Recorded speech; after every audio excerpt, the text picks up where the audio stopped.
خب بریم سراغ یکی از خفن ترین سریال های تاریخ، یا به عقیده IMDb بهترین سریال تاریخ. راستش هرچی فکر کردم مقدمه خاصی برای این شاهکار به ذهنم نرسید. فقط این نکته خاص هستش و اونم اینه که اگه هنوز این سریال رو ندیدید، که البته بعید میدونم ندیده باشین، حتما برین و اونو تماشا کنین، چون این سریال ارزش صدها بار دیدن رو داره و این ویدیویی که ما ساختیم صرفاً برای افرادیه که این سریال رو دیدن و حالا میخوان یک ریویو از این شاهکار داشته باشن. دیگه حرفی نیست، بدون معطلی بریم سراغ ویدیو.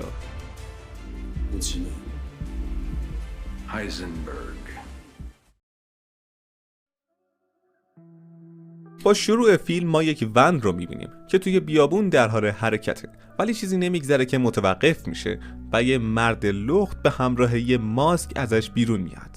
اون مرد یک پیرهن میپوشه و بعد یک فیلم خداحافظی برای خانواده‌اش ضبط میکنه و اسلحه‌ای که داره رو به سمت ماشینی که فکر میکنه باید پلیس باشه میگیره. اما چی میشه که میرسه به اینجا؟ خب برمیگردیم به 3 هفته قبل. همون آقا رو میبینیم که اسمش والتر وایته، یک معلم شیمی نابغه که جوایز زیادی رو در رقابت‌های علمی به دست آورده. اون به همراه همسرش اسکایلر و پسرش والتر جونیور که بیماری ذهنی داره زندگی میکنه. آقای وایت که توی دوره 50 سالگی زندگیشه برای استیبل نگه داشتن سطح کلسترول و مواد معدنی بدنش سعی در گیاهخوار شدن کرده که البته همه اینا رو مدیون همسرش اسکایلره. خب بگذاریم. والتر یک معلم شیمیه و میشه گفت که هر روز خودشو با تدریس این درس به بچه‌های دبیرستان شروع میکنه و بعد از مدرسه هم به کارواش میره و اونجا هم مشغول به کار میشه. از شانس بد والتر دقیقاً توی همون روز یکی از شاگرداش اون رو اونجا میبینه و علاوه بر دست انداختنش یه عکس هم ازش میگیره. اما والتر اهمیتی به این داستان نمیده و به طرف خونش میره. وقتی که در رو باز میکنه متوجه میشه که اسکایلر به مناسبت تولد 50 سالگیش میخواسته که اونو سورپرایز کنه و برای همین تمامی دوست و فامیل و آشنا رو به اون مهمونی دعوت کرده. همین جاست که ما با خواهر اسکایلر یعنی ماری و شوهرش هنگ شریدر که یک مأمور مبارزه با مواد مخدر است آشنا میشیم. جونیور هم که پلیس شدن رو خیلی دوست داره، برای عمو هنگش احترام زیادی قائله. اون روز میگذره و روز بعد وقتی که والتر مشغول حمل کردن مواد شوینده است از هوش میره و وقتی که دارن با آمبولانس اونو به بیمارستان میبرن به هوش میاد. دکتر تعدادی سوال از اون میپرسه و والت میگه حالش کاملا خوب بوده و جز چند تا سرفه خفیف چیز خاصی براش اتفاق نیفتاده. دکتر از اون آزمایشات مختلفی میگیره و در نهایت معلوم میشه که والتر سرطان ریه داره و چند سال بیشتر نمیتونه زندگی کنه. وقتی والت به خونه برمیگرده چیزی به اسکایلر در این مورد نمیگه و مثل روزای دیگه به صورت کاملا معمولی و عادی اون روز رو هم میگذرونه. در همون شب وقتی که والتر توی حیاط خونش نشسته، هنگ با اون تماس میگیره و ازش میخواد تا فردا در مورد یکی از پرونده هاش که در مورد مکانهای پخش مواد مخدره بهش کمک کنه.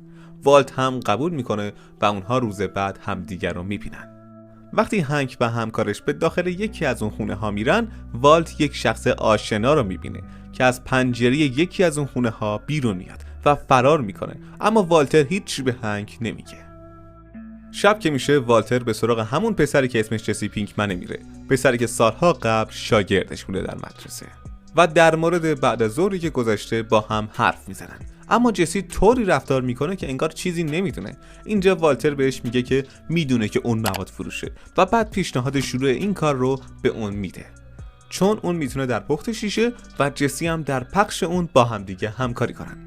جسی که در ابتدا فکر میکنه همه اینا الکیه، والتر رو مسخره میکنه، اما وقتی میبینه که والتر کاملا این قضیه رو جدیه، پیشنهادش رو قبول میکنه. روز بعد والتر به آزمایشگاه مدرسه‌ای که توش کار میکرده میره و تمامی وسایلی که برای ساخت شیشه به دردش میخورن رو میدوزه. اونا رو به خونه جسی میبره و بهش میگه که برای شروع کارشون به یک ون هم نیاز دارن و جسی رو مسئول گرفتن ون میکنه. روز بعد والتر به همراه اسکایلر و جونیور به خرید میرن، اما وقتی که چند تا پسر جوان چشمشون به جونیور میفته، شروع به مسخره کردنش میکنن و باعث ناراحتی جونیور میشن. والتر هم از این کار اونا خیلی اعصابش خورد میشه و به بیرون میره و از در پشتی وارد میشه.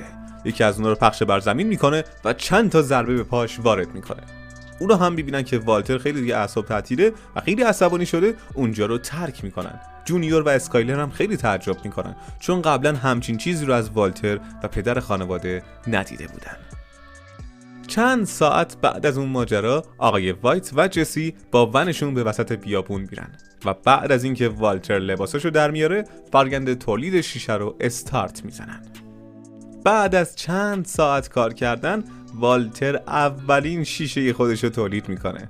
جسی هم که به والتر زیادی شک داشت اون جنس رو تست میکنه و با تعجب زیاد میگه که این خالص ترین و بی‌نظیرترین جنسیه که تا حالا دیده. روز بعد جسی مواد رو برای 2 نفر از پخش کننده های مواد میبره و محصول تولیدی رو نشونشون میده. دومینگو و امیلیو که 2 تا پسرعمو بودن و پخش مواد در اون منطقه رو مدیریت میکردن، از کیفیت اون جنس خیلی خوششون میاد و جسی رو مجبور میکنن تا آدرس والتر رو بهشون بده. اونا به طرف بیابون حرکت میکنن و وقتی به والتر میرسن اول جسی رو میزنن و بعد با تفنگ به سمت ون میرن. والتر هم که میبینه فرار کردن هیچ کمکی بهش نمیکنه پیش همونا میمونه و اونا در ازای زنده موندنش فرمول سری ساخت اون شیشه رو ازش درخواست میکنن. والتر اونا رو به داخل میبره و خیلی آروم مشغول به کار میشه و جلوی چشمشون یک محلول شیمیایی بیهوش کننده میسازه و با زندانی کردنشون توی اون ون اونا رو بیهوش میکنه. بعد از اینکه اونا کامل از هوش میرن والتر به سراغ جسی میره و بعد از سوار کردن و پوشوندن یه ماسک شیمیایی به اون به سمت دیگه از بیابون میرن. اما توی راه سری آژیر پلیس میاد و همه چیز میشه دوباره مثل همون صحنه‌ای که فیلم باهاش شروع شده بود.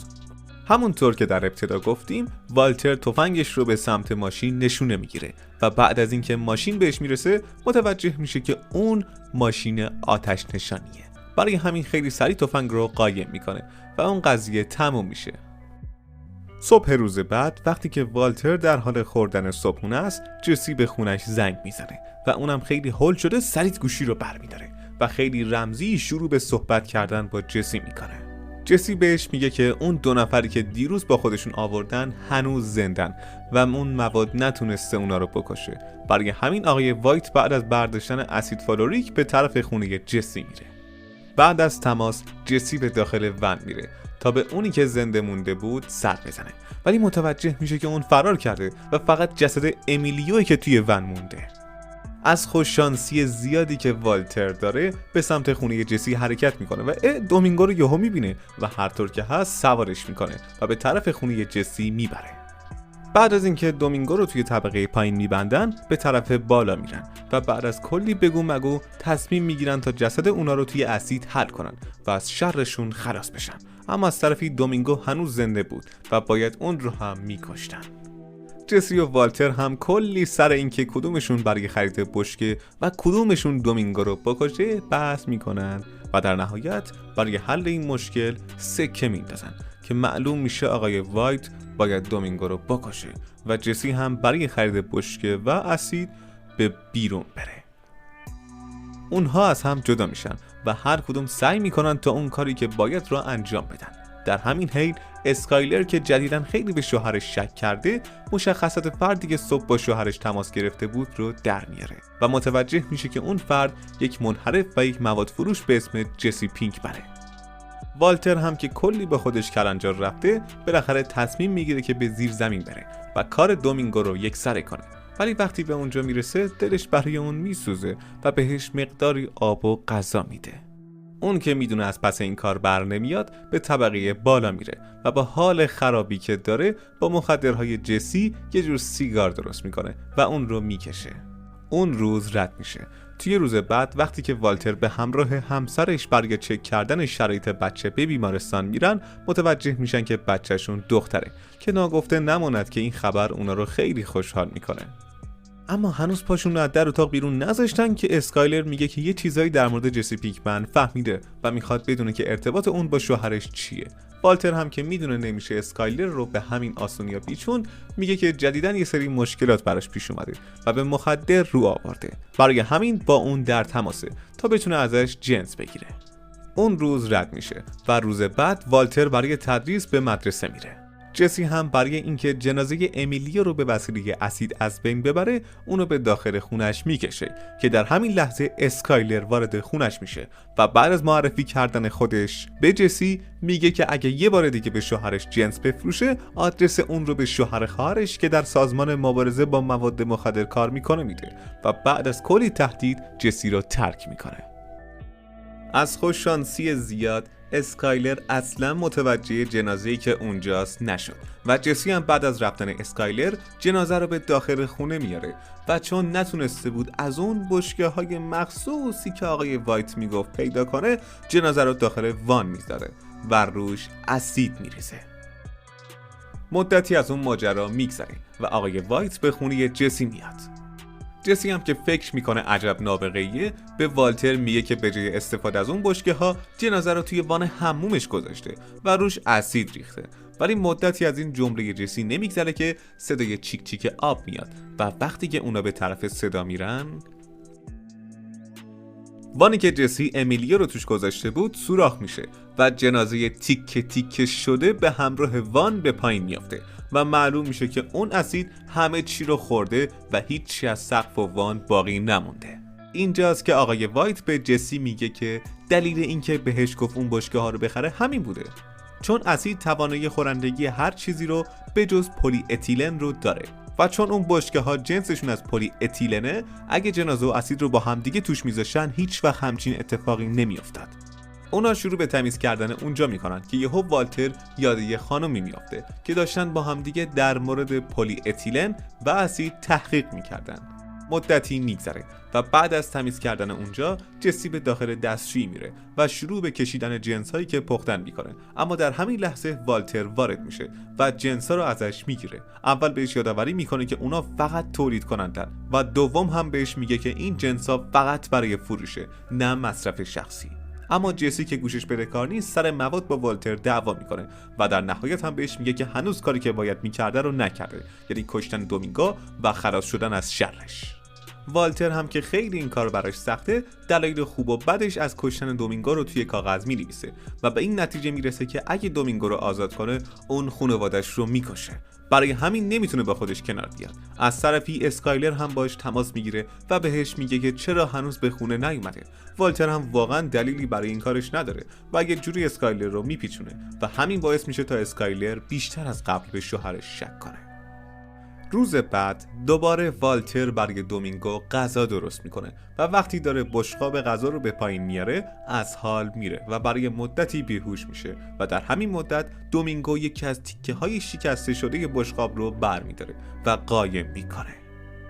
بعد از گذشته یه ربع والتر به هوش میاد و بعد از اینکه یه ساندویچ دیگه برای دومینگو درست میکنه میشینه و باهاش هم صحبت میشه.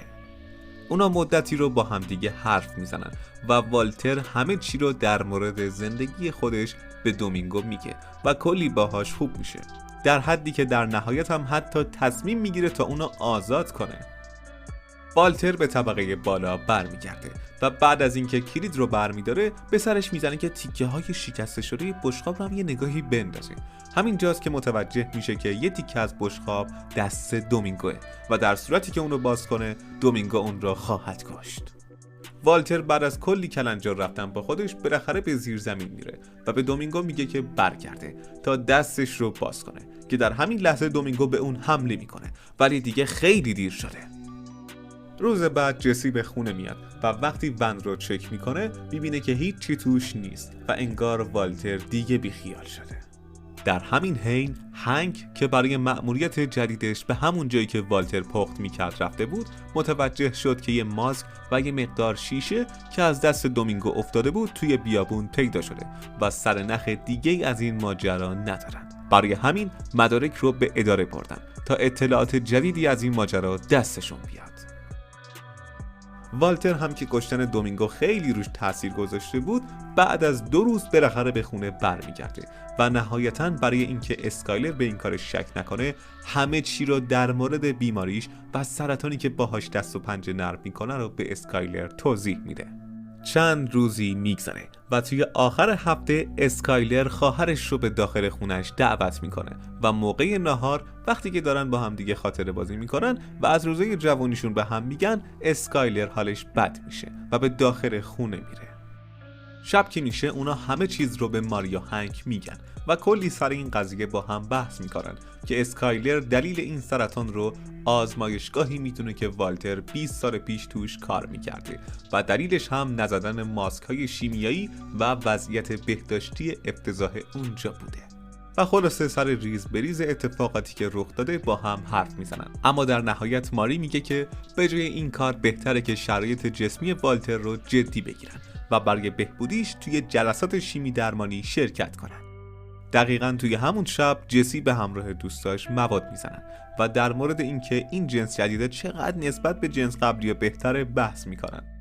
صبح روز بعد اسکایلر با بهترین بیمارستان‌های کشور تماس میگیره و هزینه هر کدوم از جلسات بهبودی والتر برای اونا چیزی حدود $5000 خرج میخوره که واقعا مبلغ زیادیه، ولی اسکایلر میگه که اصلاً نباید به این هزینه ها توجه کرد و تنها کاری که باید بکنن شرکت در اون جلساته. والتر هم که از فروش قبلیشون مقداری پول قایم کرده بود اونا رو برمی‌داره و توی حسابش سریعاً منتقل میکنه. جسی بعد از گذشت مدتی بالاخره تصمیم میگیره که به خونه پدر و مادرش بره و شب رو اونجا بمونه، در حالی که پدر و مادر جسی اصلاً راضی به موندنش توی خونه نیستن. با این حال اون بعد از شام به اتاق برادرش میره و مدتی رو با هم وقت میگذرونن، ولی انقدر پدر و مادر جسی بهش شک دارن که نمیذاره حتی مدت زیادی رو با برادرش بگذرونه، چون برادر کوچیکتر جسی همیشه توی مدرسه شاگرد اول بوده و مقامات علمی و ورزشی زیادی رو هم کسب کرده. موقع خواب جسی یاد خاطراتش میافته و بعد از نگاه انداختن به نقاشی ها و دفتر خاطراتش گوشیش زنگ میخوره و یکی از مشتریهاش به اون میگه که هر چقدر از اون جنس داشته باشه میخره. صبح روز بعد وقتی مادر جسی در حال تمیز کردن اتاقه، یه سیگار رو اونجا پیدا میکنه و وقتی این قضیه رو به پدر جسی میگه، اونها اون رو مقصر میدونن و به خاطر خیانت به اعتمادشون اونا جسی رو از خونه بیرون میکنن. هنوز جسی از حیاط خونه بیرون نرفته بود که داداشش بیرون میاد. از اون به خاطر اینکه حقیقت رو به پدر و مادرشون نگفته تشکر میکنه و ازش میخواد تا سیگار رو پس بده، اما جسی سیگار رو زمین میندازه و بهش میگه که اگه یه بار دیگه طرف ماریجوانا بره این قضیه رو به پدر و مادرشون میگه. جسی از همونجا به طرف خونه والتر میره و این کارش والت رو خیلی عصبانی میکنه. جسی بهش میگه که چرا یه حقه بیشتره و والت هم در جواب میگه که دیگه نمیخواد اون کارو بکنه. برای همین جسی که باقی مونده جنس ها رو فروخته بود سهم والت رو میندازه تو خونش و از اونجا میره. روز بعد والتر و اسکایلر هر دو به اون بیمارستان مجهز و گرون که خیلی کارشون خوب بود میرن و متوجه میشن که هنوز دیر نشده و اگه جلسات رو شروع کنن و شانس خوبی داشته باشن سرطان والتر به صورت کامل خوب میشه. وقتی هم که به خونه برمیگردن، اسکایلر شروع میکنه به خوندن کتاب‌هایی در مورد سرطان و شیوه‌های برخورد با اونها، ولی والتر میزنه تو ذوقش و میگه که اگه بخوان تمامی جلسات رو شرکت کنن حداقل $90,000 باید پول خرج کنن و اصلا انقدر پول ندارن، حتی اگه بخوان تازه ماشین و خونه‌شون رو هم بفروشن و تازه گارانتی هم این کار نداره که حتما باعث از بین رفتن سرطان بشه یا نه. و درست همینجاست که جونیور شروع به بی احترامی کردن به پدرش میکنه و بهش میگه که پس همینجوری بمون و بمیر. جسی هم که چند کلاسی سواد داره توی شرکت‌های مختلف به دنبال کار میره و هر بار به یه دلیل اونو رد میکنن. وقتی از آخرین شرکتی که برای مصاحبه یه کاری رفته بود بیرون میاد، یکی از دوستاش رو میبینه و اون هم به جسی میگه که جنسی که اونا پخته بودن حرف نداشت و اگه بتونن دوباره مثل اونا درست کنن خیلی سریع پولدار میشن و میتونن خودشونو از این بیپولی نجات بدن. اما جسی که تنهایی کاری ازش بر نمیاد بیخیال میشه و راهش رو ادامه میده. در همین حین هم والتر و اسکایلر به یک مهمونی که توسط شرکا و دوستای قدیمیشون دعوت شده بودن میرن. اون مرد و همسرش هر دو شرکای قدیمی والتر بودن و الان شرکتی رو اداره میکردن که یک نام تجاری داشت و درآمد روزانه‌شون چند میلیون دلاری بود. اینجاست که معلوم میشه والتر در همون اوایل که این شرکت رو تأسیس کرده بودن سهم خودشو در ازای $5000 به اونا داده بود و از اون کار بیرون اومده بود. در طی مهمونی الیوت پیشنهاد یک کار ساده رو توی شرکت به والت میده و والت هم برای اینکه زمانی شرکت مال اون بوده نمیتونه با خودش کنار بیاد و پیشنهاد رو قبول نمیکنه و وقتی هم که دارن به خونه برمیگردن متوجه میشه که اسکایلر در مورد وضعیتشون با اونا حرف زده و این پیشنهاد هم برای همون بوده که خلاصه باعث عصبانیت والتر نسبت به همسرش میشه. جسی هم که کار گیرش نیومده تصمیم میگیره با یکی از دوستاش این کار رو شروع کنه و شانس خودشو تو درست کردن شیشه امتحان کنه. اما وقتی کار تموم میشه و جنس رو آزمایش میکنه میبینه که اصلا به درد نمیخورن و همه‌شون رو دور میریزه. اسکایلر هم که خیلی ناراحت وضعیت شوهرشه ماریو هنگ رو به خونه دعوت میکنه و بهشون در مورد اینکه والت نمیخواد برای درمانش کاری کنه توضیح میده و همه اونا یکی یکی شروع به حرف زدن و گفتن نظرشون میکنن که در نهایت به این نتیجه میرسن که بهتر والت به جای درگیر شدن و سر و کله زدن با این بیماری که خیلی عذاب دهنده و طاقت فرساست این روزهای آخر عمرش رو لذت ببره و با خانواده‌اش وقت بگذرونه. البته منظورم از همه ماریو هنگ و خود والت هست. روز بعد والتر از خواب بیدار میشه و بعد از کلی کلنجار رفتن با خودش میبینه که اگه بخواد با روش خودش جلو بره و درمان رو جدی نگیره باعث ناراحتی و قصه خوردن اسکایلر میشه. برای همین نظر اسکایلر رو قبول میکنه و خودش رو برای درمان آماده میکنه. در طرف دیگه داستان جسی که پخت دوم خودش هم تموم کرده باز نمیتونه چیزی بپزه که اصلاً بهش بشه گفت شیشه. برای همین دوباره میخواد تمام چیزی که پخته رو دور بریزه اما این بار رفیقش نمیذاره و یه دعوای حسابی بین اون دوتا رخ میده که در نهایت جسی دوستش رو از ون میندازه بیرون و ازش فرار میکنه. روز بعد وقتی همسر الیوت گریچن به والت زنگ میزنه و در مورد شرایط درمانش و یه جورایی خیریه دادن بهش حرف میزنه والت سریع حرفشو قطع میکنه و میگه نمیخواد از بیمه‌ای که اونا بهش میدن استفاده کنه و همینجاست که ما متوجه میشیم که گریچن و والتر قبل از اینکه ازدواج کنن مدتی با هم نامزد بودن و بعد از جداییشون هر کدوم به سوی خود رفتن.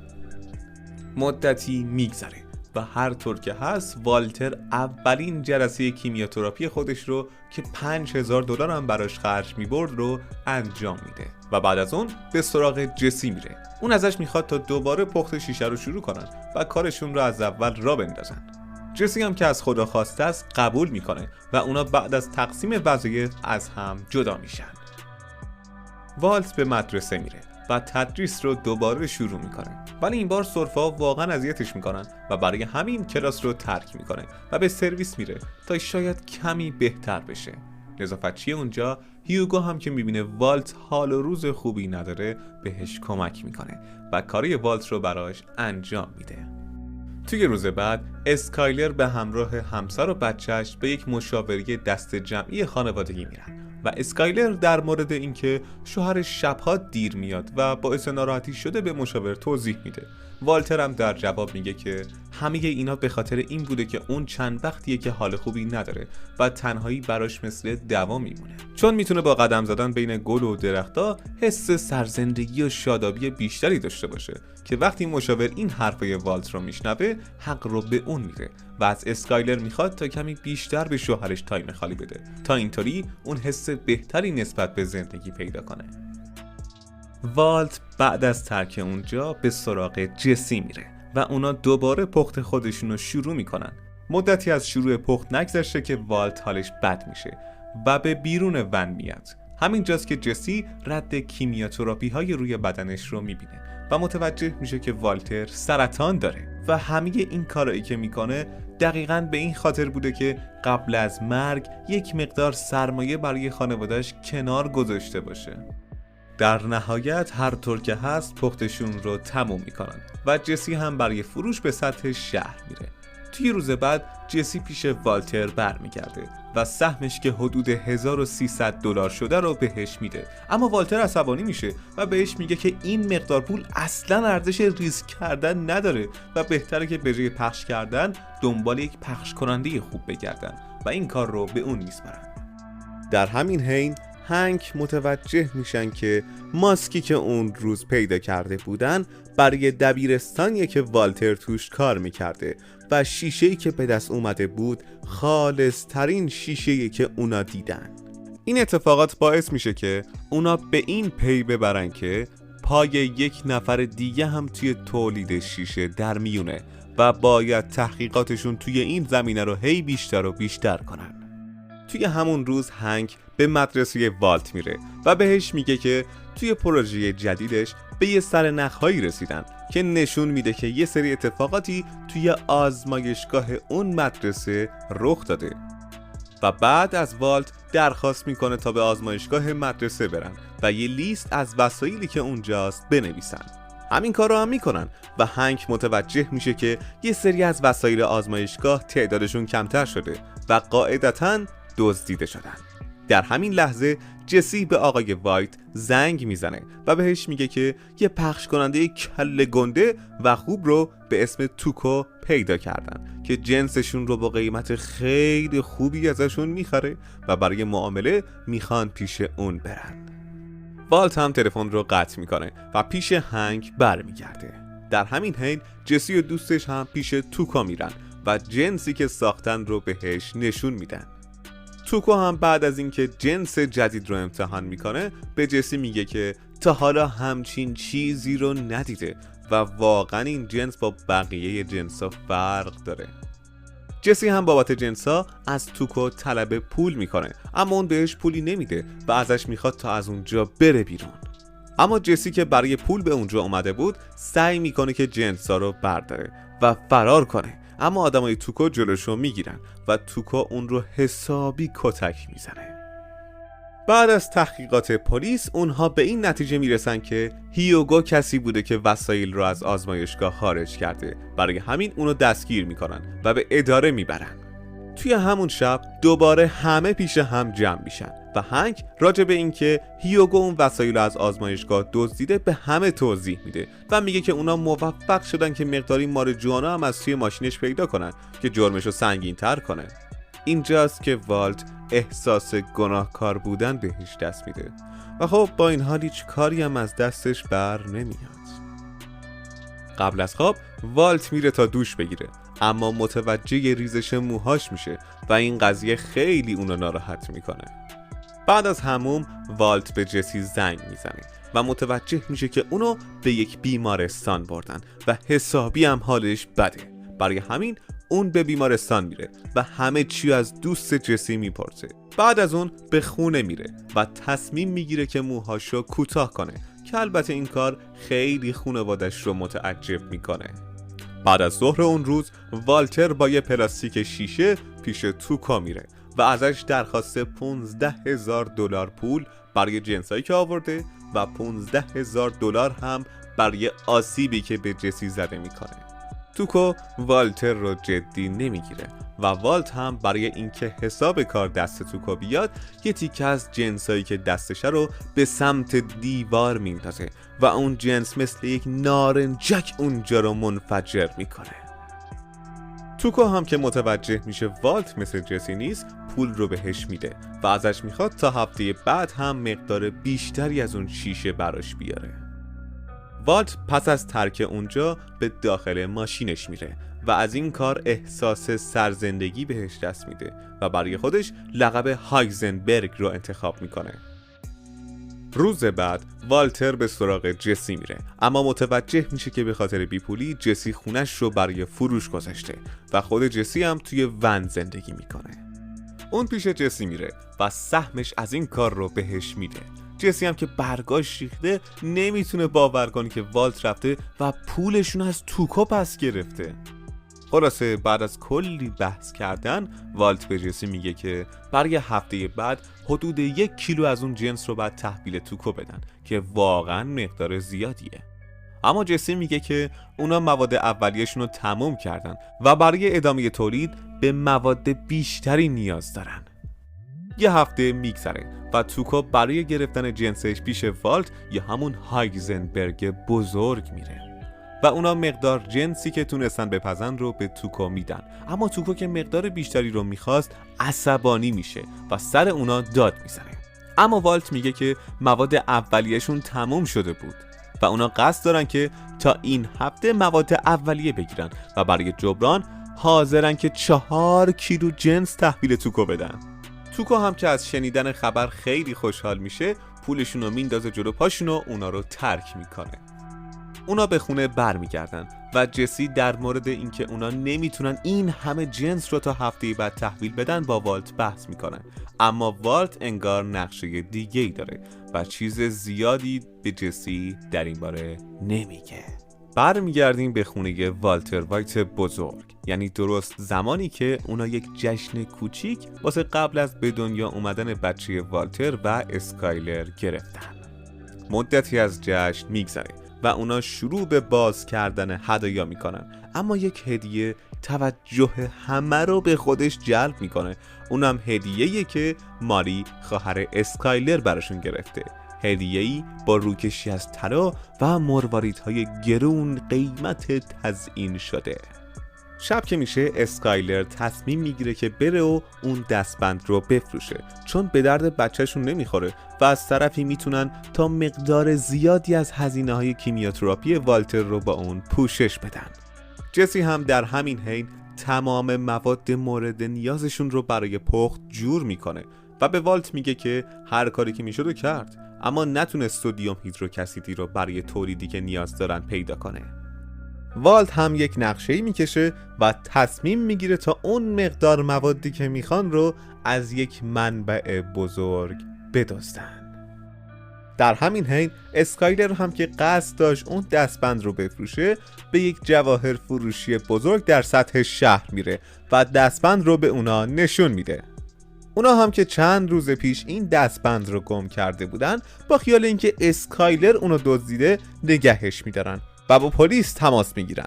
اما اسکایلر بهشون میگه که اونو توی جشن تولد کادو گرفته و اصلا برای اون نیست. بعدش هم شروع میکنه به کلی بازی و جوری رفتار میکنه که انگار بچهش الان میخواد به دنیا بیاد و هر طوری که هست از اون مخمسه نجات پیدا میکنه. همین که پاش رو از اون جواهر فروشی بیرون میذاره، به خواهرش ماری زنگ میزنه و همه چی رو به اون توضیح میده. شب همون روز والتر و جسی به همون منبع میرن و با نقشه زیرکانه والت موفق میشن تا مقدار خیلی زیادی از سدیم هیدروکسیدی که نیاز داشتن رو بردارن و فرنگو ببندن. روز بعد اونا برای شروع پخت به داخل ون میرن، اما ون روشن نمیشه و به ناچار تمام وسایلشون رو به زیرزمین جسی میبرن تا توی اونجا کار خودشون رو شروع کنن. از شانس بدشون توی همون روز بیننده ها به خونه جسی میان تا اون خونه رو بخرن. والت هم برای اینکه لو نرن جسی رو به طبقه بالا میفرسته تا اون مانع ورود بیننده ها به داخل زیرزمین بشه. اسکایلر هم که خیلی از این کار خواهرش شاکی شده بود به سراغش میره و ازش میخواد تا همه چیزو بهش توضیح بده. اما ماری جوری رفتار میکنه که انگار از هیچی خبر نداره و اتفاق خاصی نیفتاده. اسکایلر هم که میبینه خواهرش از جواب دادن تفره میره و چیزی به اون نمیگه، اونجا رو ترک میکنه. اون همه چی رو در مورد ماجرای دستبند و ماری به والت توضیح میده و اون هم با حرفایی که میزنه اسکایلر رو آروم میکنه. آخر هفته که فرا میرسه، توکو برای گرفتن جنسش سراغ والتر میره. والتر هم که به جای استفاده از ماده اصلی از سدیم هیدروکسیدی استفاده کرده بود، باعث شده بود که رنگ جنس به آبی تغییر پیدا کنه. اما توکو دید که این جنس ها به خوبی جنس های قبلی هن، پس همشونو از والت گرفت و پولشونو داد. اونا هنوز والت رو ترک نکرده بودن که یکی از آدمای توکو چیزی گفت که نباید میگفت و همین کارش باعث عصبانیت توکو شد و توکو هم اونو انقدر گرفت زد که اون بیهوش شد. در آخر هم جسد اون مرد رو برداشتن و والت رو ترک کردن و همینجا بود که فصل اول این شاهکار به تمام معنا به پایان رسید.